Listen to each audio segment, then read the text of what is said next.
কেশপুরের মোহবনী গ্রামে যথাযোগ্য মর্যাদায় পালিত হলো স্বাধীনতা সংগ্রামী শহীদ ক্ষুদিরাম বসুর 118তম আত্মবলিদান দিবস। পঞ্চায়েত ও গ্রামোন্নয়ন দফতরের প্রতিমন্ত্রী শিউলি সাহা, মন্ত্রী শ্রীকান্ত মাহাতো, জেলা শাসক খুরশেদ আলী কাদরি সহ প্রশাসনিক কর্তারা ও বিশিষ্টজনেরা তার মূর্তিতে মাল্যদান করেন। বক্তৃতায় ক্ষুদিরামের আত্মত্যাগের ইতিহাস তুলে ধরে দেশপ্রেমের চেতনা জাগিয়ে তোলার আহ্বান জানান উপস্থিত অতিথিরা। এই অনুষ্ঠানটি নিবেদন করছেন ইন্দ্রলেখা হজমি, ইন্দ্রলেখা চটপটা mango, city light digital production, ইন্ডিগোদা বুটিক। বিপ্লব সংগ্রাম মেদিনীপুর তোমার আরেক নাম, জননী জন্মভূমি তোমারই চরণ চুমি শ্রদ্ধায় মাথা নত করলাম।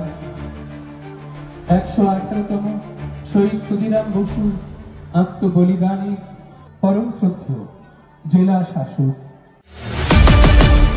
আপনার খবর, আপনার বিষয়।